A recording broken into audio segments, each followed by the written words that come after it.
Hi guys, welcome to this Friday Waffle, coming to you on Friday evening rather than Thursday like it was last week. Hope we've all had a good week. Well, you know, I was going to say I've been really busy.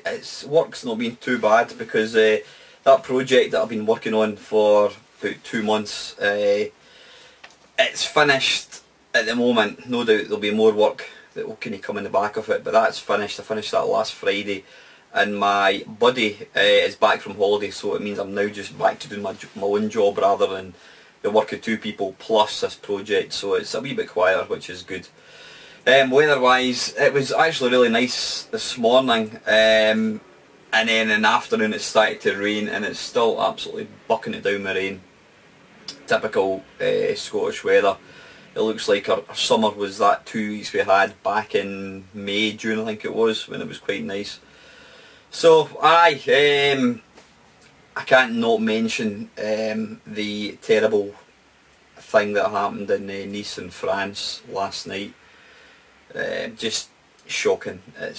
I don't know when it's all going to end, and it's not going to end. The problem is religion, hate, intolerance to one another. This is just going to continue, and I really do despair, like a lot of people, as to where the world's going, you know, everything that's been going on. Not to mention what's been going on in the UK as well, new Prime Minister, new Foreign Secretary, and rather amusingly, this is what Scotland think of him.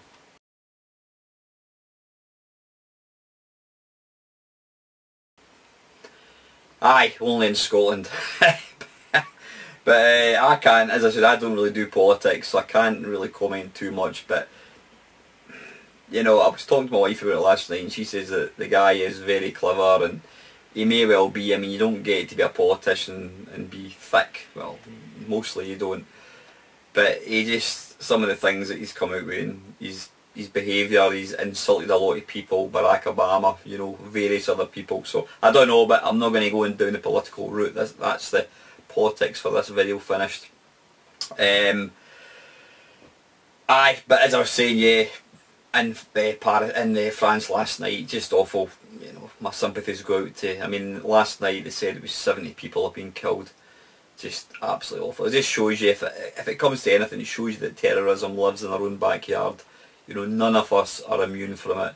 Although I have heard that France in particular don't have a particularly good protection in their borders, you know, so I guess the fact that we're an island definitely makes us less likely, although it can happen anywhere. So, aye, more upbeat news. Well, not news as such. I was at my computer club on Wednesday. Had another good night. A couple of new faces came along, so it's always a really good night.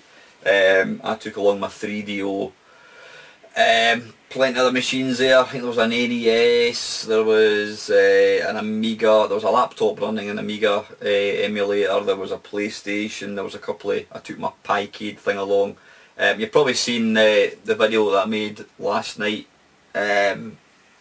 What was it? I was looking at the Cannonball, it's called, which apparently, according to my mate Alan, Cannonball was the original, or was it Cannonball Run, was the original name for Outrun, and then he decided to change it. But this clever dude has taken the Outrun code using the proper ROMs, and he's basically made it, he's improved it, he's made it 60 frames a second, he's made it widescreen, he's doubled the resolution, he's enhanced the graphics, he's made it play, you know, faster, smoother. I think he's improved the sound. If you've not checked out that video, go and check it out. It's completely free. It's out for Windows, Mac, it's not out for iOS, it's not an official release, Android and Raspberry Pi. Now the one I was showing in my video last night was the Raspberry Pi version, and it is bloody impressive, it really is. It's you know, you might look at it and go, well, that's no different from Outrun, and it's because it is Outrun. He's not revamped, he's not added anything to it as such, but he's just made it run that bit nicer. And when you actually play a game at 60 frames a second, especially a race game, it's so much more responsive, It just feels a lot better for it. It controls better, I think. In fact, I'd say it's probably easier to play because it's a lot more responsive. So, you know, go and check it out. It's completely free to download. The only thing you need to do is you need to get a hold of the proper ROMs. Now it's the outrun.zip ROM, which is for most, you know, Mame, and you also need the outrun DX zip, I think it is, which is the Japanese ROMs.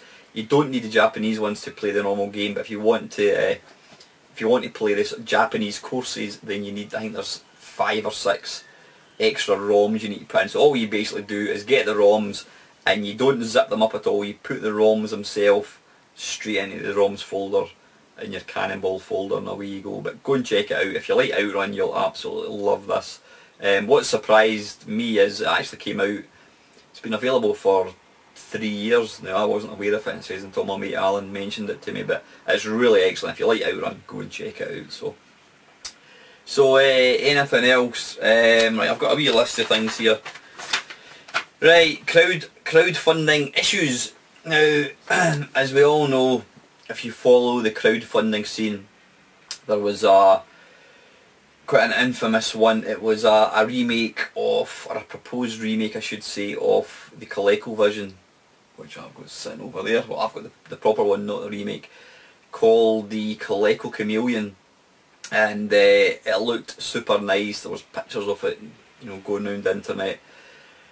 And then apparently they took along a prototype to some show, some video game show, and some some clever guy online actually realised that the motherboard that was inside it was actually a graphics card or something. It's a PC. You know, it was completely unrelated to this actual device. What they'd done is just basically stuck a board, an electronic board, to make it look like it was actually part of the thing. But anyway, cut long story short, it then became evident that this chameleon thing did not exist, and it just dissolved. You know, I don't know if anyone lost money as such, but yeah, that was a few months ago. But more recently, just in the last couple of weeks I think it was, there was a Kickstarter, and it was being run by the old Elite Software. What's his name? Steve Wilcox. Did I mention this last waffle? I can't remember. Maybe I did. It's my age, so I do apologise if you've heard this story. Just fast forward. Steve Wilcox of Elite, he put together a Kickstarter, and it's basically a Bluetooth keyboard which looks exactly like a Spectrum. Now it funded, it reached its target, and people started to get the machines. However, very quickly they realised, now it's a Bluetooth keyboard, but one of the big draw factors is you can Bluetooth it to an iPad, and Elite did have apps, a couple of apps, which ran various Spectrum games, so you could basically get an iPad plus this Bluetooth thing, and you know, remotely play it using the Spectrum. So that was one of the big things. But apparently this Mr. Wilcox used games, he was bundling games into these apps without the permission of the authors or the owners of the code. So quite, you know, as you would expect, the said authors of said games got rather pissed off with this guy, and I think they said, well, you're not going to use it.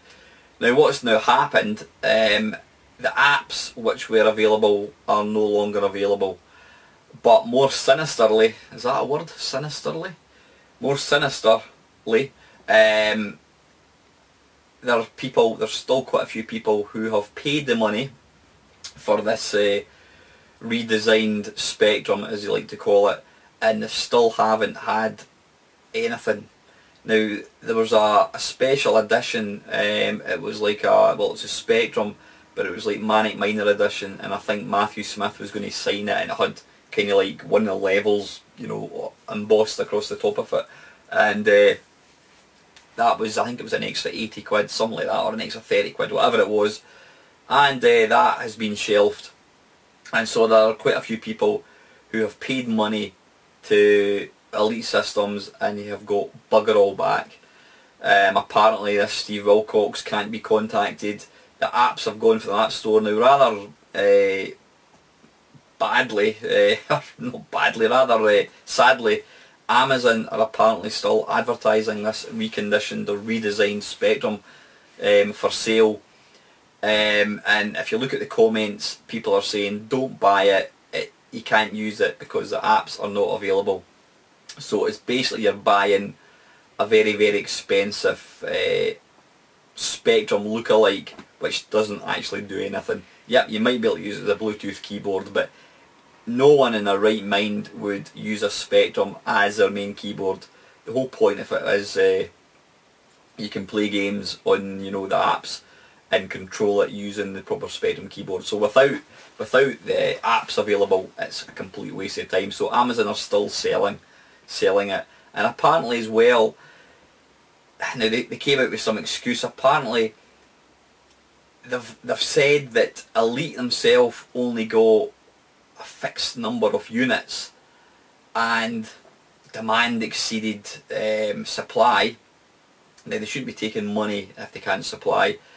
There are people who have paid money who haven't got their machine even though they gave X number to like Amazon and other, is it Walmart possibly as well, I don't know. There's other shops that have actually got stock of this thing even though it's useless. And yet there's people who actually crowdfunded the bloody thing who haven't got anything. So that is bad. That is really bad. I mean, I've not been a big fan of these crowdfunding things. The only one I have put money to was the Bedrooms to Billions, which to be fair, it did come. It's quite not a bad film, not the greatest, but not a bad film. Even though it was 40 quid and you can get it for like 5 pence now. But when you hear things like that, it's just it just automatically puts the warning signs start flashing. You're basically taking somebody's trust that they're going to get something out of it, and I'm afraid hearing that is just going to really soil any future retro thing. Now the other part, which I read this morning before I got up actually, you know, you always check your phone first thing, check the news. Eurogamer did a feature on it. The new Vega, Spectrum Vega, as you may be aware, it's a portable one. I mean, the original Vega came out about a year ago, I think it is. I'm still waiting for it to come out in price. I can buy one second hand, but I've not seen any as yet. But the second one, it's basically looks like a PSP, but it's got the wee sort of ZX Spectrum rainbow in it, you know, so people, Spectrum fans are all over it. Now apparently it's hit the skids because it's to do with the companies that own the rights to actually manufacture it. Apparently, you know, there's like 3 partners in this business and one has left and he's fallen out with the other 2, and they're now refusing Sinclair the rights to use it. Whatever it is, I'm not go to Eurogamer and have a look. They've got a feature on it, or else just Google it, you know, Spectrum Vega, and it's now looking unlikely that this thing may actually come to fruition. It looks quite nice. Was I going to buy one? No, because I've got tons of things in there that, apart from having the wee Spectrum rainbow design stuck to it, play the Spectrum perfectly, plus they play everything else. So why would I want to go and buy one that just plays Spectrum games? Always felt it was kind of too little too late. You know, anyone that's into Android tablets, and you probably know that I like an Android tablet, these things are, we've been playing Spectrum games on handhelds for 5 years, if not more than that. You know, PSP, get yourself a PSP Fat, stick emulators on it, and you can have the Spectrum, you can have Commodore 64, NES, SNES, you name it, you can be playing it. So I was never going to get a Spectrum Vega, the handheld one, and going by the sounds of what I'm reading, it sounds like nobody's going to get it, so that's a wee bit shit. So yeah, thanks to all these monkeys that have basically taken people's money in good faith that they're going to get something back.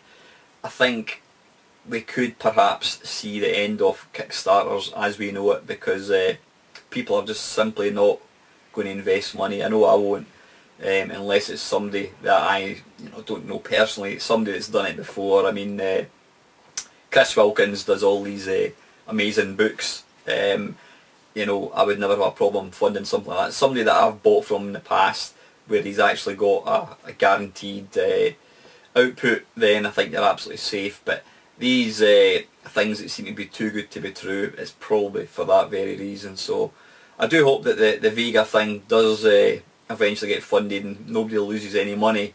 As far as the redesigned Spectrum, I think people have probably had it. I know Gary Wilcox, or whatever his name is, Gary Wilcox? Steve Wilcox, I know he won't be watching this. If he does happen to watch it, then you're a twat. Get in touch with people, give them their money back, because that's just not cricket at all. So yeah, right, okay, that is the... No, I've still got a couple of things that I'm going to rant about. What was where was it coming with? Yeah, my retro pie thing, my piecade. There's, like any version of Mame, if you're into your Mame, you'll know that there's different versions, and to get a version running you need to have the correct ROM set, because basically the more up-to-date versions, they change the ROMs which each game uses to enhance the game, not always for the better as far as playing it's concerned, but that's for another day. So basically when you get a new version of Mame, you need to get new ROMs. Now the version of Mame that I've got in the Retro Pi is 0.71, something like that. Anyway, to cut a long story short, there is a program called CLR Mame Pro, I think it's called. It's been out for years, and it basically, to avoid having to download whole new sets of Mame ROMs, you can basically download the updates and then use this program, and this program will actually convert a set of ROMs to any set below. So if you've got, say for example, 0.170 ROMs, you can convert it to make 0.160 or 0.91, you know, you can downgrade it, sort of thing. Now I have tried to use that. I used it years ago and I completely corrupted the set of ROMs that I had, so I have avoided this thing like the plague. But I was googling, trying to find out how can I get a good set of ROMs that will work on my Retro Pi. So I had a look at the Retro Pi website, and somebody very, very kindly posted a link to a video which explains how to do it. So anyway, downloaded, I watched the video and managed to convert it. But I was looking for one of my mates, Mark. He has always kept his Mame set up to date. You know, as soon as a new version comes out, Mark gets up to date. So he has got the complete version of Mame. So I thought he's the ideal guy to contact to see how I go about getting a full set. So I contacted Mark the other day there, and he came back and says, "Yep, I can certainly do you that, but you're going to need a portable hard disk." I says, "Well, do me a favour, can you go and check, see how much space I need, because I've got a few memory sticks kicking about." So he came back to me, and I can't remember what version it is. I think it's the latest version, 0.161 or something. The full Mame set is it's just under 550 gig. So it's more than half a terabyte of space. So what I did was I bought myself a 2 terabyte little drive. Now I've got loads of these external USB drives, excellent things, but most of mine are about, you know, that size type thing. This thing is only, you know, it's the size of a mobile phone. I mean, there's my mobile phone. The drive I've got is the same size as that. It's just fantastic. 2 terabyte, and it uses USB 3, so it's blazingly fast. So anyway, I bought one of them from Argos. Mark lives down in London. Mark's wife kindly picked it up. Mark put the full version of Mame on for me, sent it back to me. So I was having a play about with it yesterday, and it's mental. I mean, I think there's something like 30,000 games that it supports. Now, I think 5,000 of them don't, when it says support, you know, yeah, does it support some, but not all of them are playable. I think there's something like 5,000 games simply don't work. They may work in future, some of them may never work, but as I've mentioned before, the whole Mame thing was never designed to make games playable. They were designed to archive old games, archive the code, so that, you know, years to come, if somebody wants to know how was Robotron programmed, you can go in and look at the code. But for your everyday layman like myself, and probably you guys watching this, Mame's all about playing games. So yeah, out of the 33,000, there's about 5,000 don't work, which still leaves about 25,000 games. Now, a lot of them, it has to be said, are duplicates, there's clones, so, you know, you get about 20 different versions of Pac-Man and bootleg versions and, you know, what have you. But what's really interesting with the full set that Mark's given me, it even features, I mean, it's got fruit machines. Now, sadly, none of them work, because I used to have a fruit machine simulator, an emulator, which kind of played them. It was quite good fun. Sadly, none of these appear to work. But it also has included, and the reason the Mame set is so big is because there's things called, CHD files, which are basically hard disk files. Now, a game like Robotron is probably like 20k in size. It's tiny. I mean, that came out in what, 1984 or something like that. The code for all these games, even stuff like I don't know, Double Dragon or Golden Axe, they're all tiny. Maybe a big game like like Final Fight is maybe 1 meg in size. It's tiny. But as the arcades started to lose ground to the home, you know, the home machines, your PlayStations and that kind of stuff, they had to kind of up the ante. So what they started doing is getting more kind of fancy looking games. The majority of them, unfortunately, are either dance machines or sort of like light gun games. But obviously, as graphics improve, the size of code itself doesn't improve, sorry, it gets bigger. So some of these games are, you know, maybe 200-300 meg in size. I don't know, there might be some of them are a gig in size, but I've had brilliant fun playing through some of these. There's some just mental games out there. I mean, it's opened the door to games that I can do sort of 10-minute mashups of. Looking forward to doing that. Interestingly as well, it also features handhelds. So all your stuff like your Astro Wars, Merlin, Invaders from Space, all these games, the ones that I used to have, the LCD or Liquid Crystal I think it's called, all these games from way back, they are supported in Mame now. So Mame isn't just arcade games, it's tons of stuff, you know. And I mean, what's amazing as well is because Mark's given me the full set, everything, all the screenshots, the, you know, instructions and that kind of stuff, there's even manuals, PDF manuals for all these games. So I was looking at like the original manual for Track and Field, and it tells you how to set the machine up and what each button does and what, you know, different dip switches and that kind of stuff. It's just phenomenal, you know. It is really, if you're into your arcade games and the history of arcade games, then you could do worse and try and get a hold of, you know, a collection of Mame, a full collection of Mame, because it's the amount of stuff, material, screenshots, adverts, brilliant, you know. It's just absolutely phenomenal. I love all that stuff. There are sites you can go to now. Interestingly, for the Retro Pi or the Piecade thing, it supports Final Burn, which is it's a similar emulator to Mame. Now I figured out what version of ROMs I needed, so I went onto this website, a torrent website, and I downloaded the full set. It was 10 gig in size. So what I did was I left it running for a couple of days to sort of like give bandwidth back again, let people download for me. So then after a couple of days I pulled it down. Then when I went back onto the website to have a look to see, I have now been banned. You get a rating and I am classed as shitlist. I've been banned because I've downloaded too much and not given enough back. So that's my membership terminated there. But just Google it. There's plenty of places you can get Mame ROMs and that kind of stuff. Well, I wouldn't recommend you try and download 550 gig because that could take a wee while. And it may also put you over your bandwidth thing for your internet provider. So yeah, that was Mame. Like I said, I'm really looking forward to, thanks to Mark for giving me these, I'm looking forward to getting into games that I've never seen before, and it's going to give me a lot of material for new videos to come. You may or may not have watched my latest Mamemeister and Chums talk Pish, which was filmed last Friday. Now I did mention in my Friday Waffle last week, which I recorded on the Thursday, that I was actually going through to meet down the rabbit hole Kev.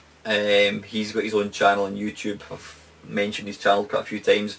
Now Kev and his wife, I says, were across from Canada. They're primarily going to be down south, down in England, visiting relatives and friends, but he did make a special effort just to come to Glasgow to see me. So like I said, we had a fantastic time, brilliant. I mean, it's absolutely awesome meeting these guys. I mean, I've been watching Kev's videos for, well, since he started, probably about a year and a half, 2 years. And it's funny, when I met him in his hotel, him and his wife, Dee. When I walked into the hotel lounge, you know, I'd never met him in my life. I walked in, it's like, hey Kev, how's it going? And it was just like meeting my pal, you know, and he's my mate. But it just goes to show how YouTube, you know, does genuinely, it can form real bonds, friendships, real life friends, call it what you will. You know, there's a lot of people criticise the internet as just being full of nasty things, but it just goes to show that it is possible to make proper friends through YouTube. And you know, the fact that all you guys even take time to watch this, what I record every week, that's testament to, you know, the sort of friendship that exists in the sort of retro community within YouTube. So yeah, had a brilliant time with Kev. I did record a Mamemeister and Chums Talk Pish. Now Kev did record one with me in it, which you'll probably get to see when he gets home in a couple of weeks' time. So right, a quick rant. Ghostbusters. Now, unless you've been hiding under a stone this last couple of months, you'll probably be aware of a new Ghostbusters film that's just been released. Now, I went to see the original film. I went to see that with my daughter Ava last week. This week? Yeah, it was this week I think I saw it. Yeah, it was. And I've got to say I quite enjoyed it. Now, there's a lot of people who've been throwing a lot of hate onto this film, you know, absolutely panning it, and you'll find that the majority of them haven't even seen the film. So how you can pass comment about something you've never seen is beyond me. Yeah, you can watch a clip and you can read reviews and make your own mind up based on somebody else's take on it. But you know what? This is the thing. Ghostbusters, what they've done is they've kind of tried to make a reboot of the original film. Now, the original film with Bill Murray, Dan Aykroyd, it was an absolute classic film. It was a classic 80s film, very iconic, you know, brilliant actors. It was before CGI, so it was all special effects, and it just worked. It was so much better because nowadays CGI has got it's lifeless, you know, there's no substance to CGI now.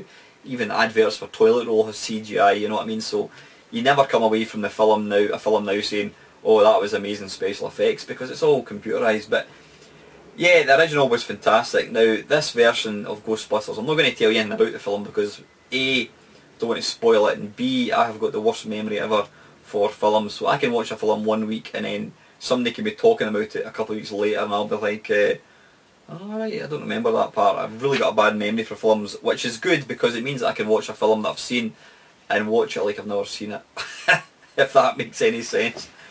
But yeah, it is kind of like a reboot, and people have been panning it for that reason. It's not as good, they should have used the original actors, nah.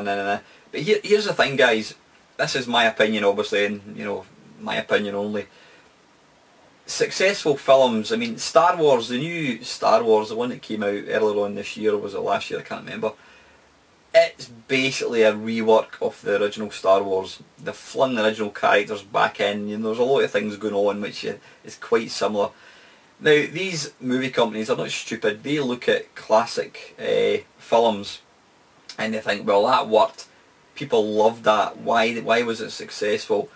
Tell you what, rather than make a brand new original film, let's just make a rerun of it but bring in new actors. Now, if that's clever because they're using a formula, they're using a script which has basically been proven to work, people like it. My daughter and people her ages, they're not going to want to go and see a film with old men, guys that are, you know, in their 60s or 70s. They wouldn't even want to watch a film that was 30 years old. Don't get me wrong, there's some kids that enjoy watching old films, but most kids wouldn't be interested. So my daughter came away for the film and she said, "That was brilliant, Dad, I really, really enjoyed it." So as far as she's concerned, Ghostbusters is the film, the new one that she saw. She really enjoyed it. So, you know, they're taking a tried and tested formula and they're updating it for the current generation. I mean, we're all getting on in years now. You know, it's not always going to be about us. You know, we saw an original film back in 1982. We want the original to be the same. It's the same with the Rocky film. Is it Creed? That's just another revamp of Rocky 1. And you know, it's happened for years. It's the same in music. You know, even computer games as well. You know, you get revamps of Bionic Commando or whatever it is, Strider. And the first thing we say is, "Oh, it's not as good as the original," because the original is where you get your memories. That's what makes and forms your memories and nostalgia. So when you then see a new modern version of it, the first thing you think is, "Oh, it's not as good as the original," and that's never going to change. I mean, I can remember as a kid listening to music, and my mum and dad would say, "Oh, that's an old song. That's terrible, that version." I mean, half the records that I probably listened to, I was listening to one recently. I can't remember what it was, by The Beat. You know, the sort of ska group. Doesn't matter what it was called, and it turns out the song was originally released by Andy Williams back in the 50s, and no doubt my mum and dad, when they heard that, they probably thought the Beat version was crap, because the new one, you know, the original was the best, and it's always going to be the same. But the way my kind of rant is, you know, you can't expect companies or film companies to make films that are going to be exactly what you want. They've got to be updated, like it or lump it. You know, Justin Bieber and Katy Perry. That's what kids want now. They don't want Bill Murray. They want, you know, not that either of these people are in Ghostbusters, but you know where I'm coming from. You know, things have changed, and you know, the way I look upon films is it's an hour and a half's entertainment. You know, we've all got our stresses in life, you know, through work and family, money worries, whatever, the state of the economy, terrorism, and you know, I like nothing better than going to the cinema, kicking back, big bag of popcorn, sweeties, juice, and just, you know, switching off for an hour and a half and being entertained. And I've got to say, I saw Ghostbusters and I enjoyed it. I read a review on YouTube last night and it was panned. The guy said it was crap and the ending was rubbish. Well, you know what, that's up to him. I quite enjoyed it, so I would say go and see it. You know, don't expect the original Ghostbusters, because it's a different film. It's made for a new generation. Anyway, yeah, rant over. Now, just a very quick one. I was looking at my analytics, and I beg your pardon, analytics in YouTube, and it appears that 95% of my audience are men, and, excuse me, 5% are women. So, aye, obviously the beard isn't doing it. That's quite interesting. 5% are women, 95% are guys. Aye, anyway, that was quite interesting. I never ever look at these statistics things, but it is quite interesting when you see people that you've got, you know, X number of people from Denmark and Mexico and that watching this channel. So if you're from any other country other than the UK, hi, thank you for tuning in, and I hope you can understand what I'm saying. So right, okay, that's all my stuff covered, guys. I've got a couple of questions here. I think one of them's a multi-part, but we'll just go for it. Paddy O'Connor, thank you, Paddy. I know you gave me a question last week. A question for next week. If you could only play one game for the rest of your life, what would it be on? And what would it be on? What system and why? And you've also said you hope you didn't have too much of a hangover after your session last week. I've got to say, I am a Scotsman, but I don't actually drink that much. So when I was out with Kevin in D, we only had 4 or 5 drinks. So I was, you know, a wee bit tipsy, but certainly not hangover material. So yeah, bloody hell, if you could only play one game for the rest of your life, what would it be and what system? That is a tough question. Only one game. Well, it would have to be a game that doesn't have an ending, for obvious reasons, because if you played Last of Us, you would soon get bored. I think it's, I'm looking up at there just now, I think it's going to be Robotron 2084. I make no bones about it, that is my favourite arcade game of all time. I mean, I've got quite a few games that I love. Terra Cresta, Berserk, Galaxian, Track and Field, love Track and Field to bits. Ooh, maybe Track and Field. That's a tough one. Robotron, Track and Field. I think I would love, if I could have two, I would take Track and Field as well, because you can always keep improving it. I don't think you can ever, that I'm aware of, get to the end of the game. You can always just keep, you know, getting that wee bit quicker. But I think Robotron, I just love the intensity of the game. It's a zonal game. You get right into it, you know, the more you play it. You lose yourself in it. It's just a phenomenal, you know, twitchy shooter. It's just you against the machine. You know, you die, it's your fault. There's no instructions to learn. One moves, one shoots. What is there to learn? It's a phenomenal game. It's a game I really need to play more. I keep going on about it, but I really need to play it a bit more than I do.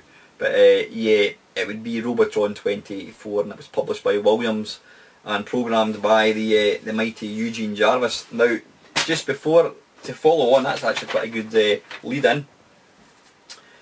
My mate Mike, who makes awesome joysticks, he's made a few for me in the past. He did the controls for my RetroPie Piecade thing, and he also did me a Robotron stick, which is just phenomenal.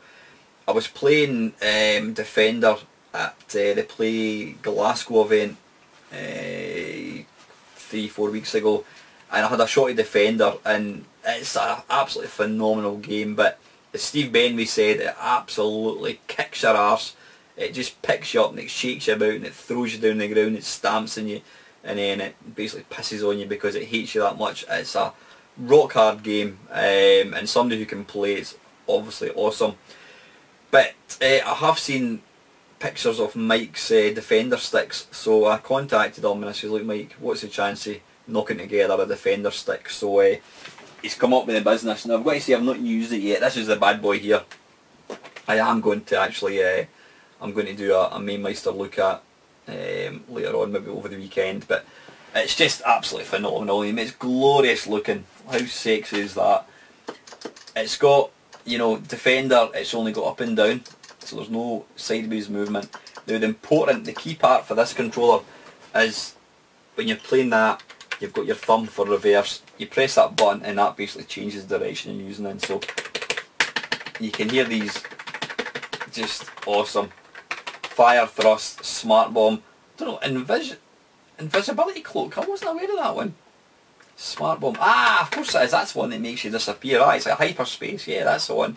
Yeah, so fire, thrust, smart bomb. Oh no, there's hyperspace there. So what's this? Invisible. I'm not aware of that one, to be honest. I don't know what that is.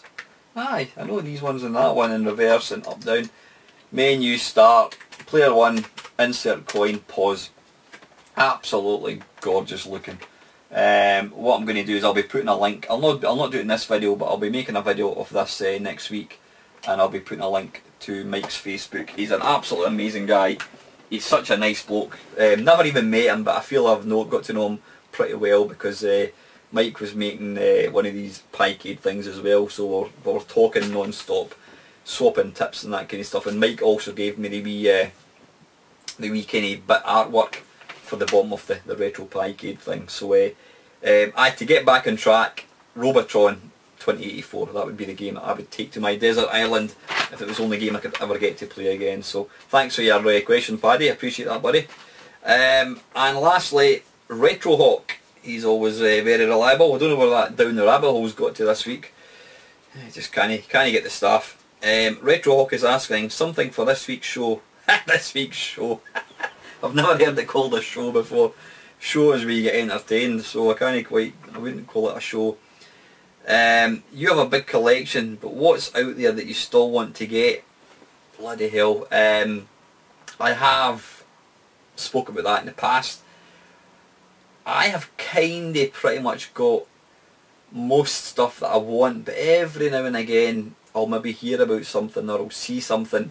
I mean, I love my Android tablets, I love new technology. I mean, the what do you call it, the VR thing for the PlayStation, I've already got that reserved. I'm not paid for it yet. I'm actually in two minds whether to cancel it just now because it's quite a bit of money, but you know, I'll still always buy my new tech. But as far as, I'm guessing you're talking about old stuff, as far as old systems go, every now and again I'll see somebody selling something and I think, oh, I need to have that. My holy grail, and I've made this quite public many times, is the Sharp X68000. It was only released in Japan and it's basically more powerful than an Amiga. The games in it are just phenomenal. It has, I wouldn't even say arcade perfect, it has games that are actually better than arcade. Strider, it's like Ghouls and Ghosts, a lot of this sort of Sega, or not Sega, who made them, Capcom games. The problem, there's 2 or 3 problems with the Sharp X68000. One, it was only released in Japan. 2, it's like, it's rarer than hen's teeth. You know, you just never ever see them advertised on eBay ever. Secondly, apparently they're quite, or thirdly I should say, they're quite unreliable because they're getting old now, like all these machines. They do break down quite a lot. And fourthly, it's all in Japanese, so unless you can speak fluent Japanese you'd probably struggle to actually use the thing. So it's one of these machines I would absolutely love to have. I would need to probably win the lottery to afford one, you know. But it's unlikely that I would ever get one, but I'd love to have one. That's my kind of holy grail. Nothing else. I don't think there's nothing else that I can think of off the top of my head that I'm actually looking for. I mean, if somebody was saying to me, "Oh, I've got an Auric one. Do you want it for 20 quid?" I would buy it, but there's nothing else that I'm really looking out for, sort of thing. So, aye, I would go for the Sharp X68000. Also, what do you think of the new Nintendo Mini NES they're releasing? Personally, I'm excited about this one as it's actually made by Nintendo. If successful, which I'm sure it will be, can you see other companies releasing official hardware to cash in on the retro gaming scene? Aye, I saw that the other day there, and it does look pretty good. Now, actually, the reason I didn't say this is because I knew this question was coming up. I have never ever owned an NES. I never had any connection to it. I had a C64 when the NES was selling, so I've never had any real desire to own an NES. But you know what? I didn't know that until you have just read that there just now. I didn't realise it was actually made by Nintendo, and I think I probably would go out and buy it. I don't know, does it support other games or is it just the built-in games? I know the games that are out for it, this is Donkey Kong, all the Mario games, they're really good games, so absolutely I think I will be looking for that one. That looks really nice. Can you see other official companies releasing gaming or games?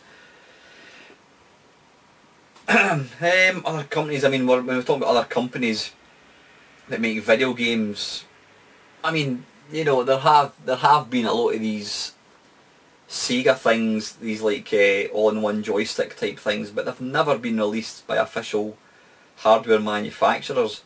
I mean, if somebody came out with, if Sony brought out a PlayStation 1 and it had, you know, 50 built-in PlayStation games, that would be bloody awesome.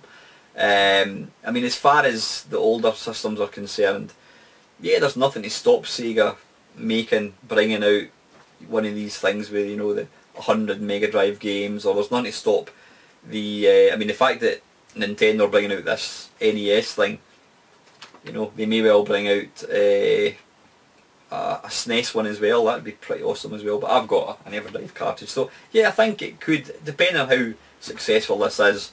There's been a lot of these things, but the fact that it's getting made by Nintendo I think is probably a good thing. So yeah, let's watch this space, but it would be nice if other companies did release them, especially if they were like official.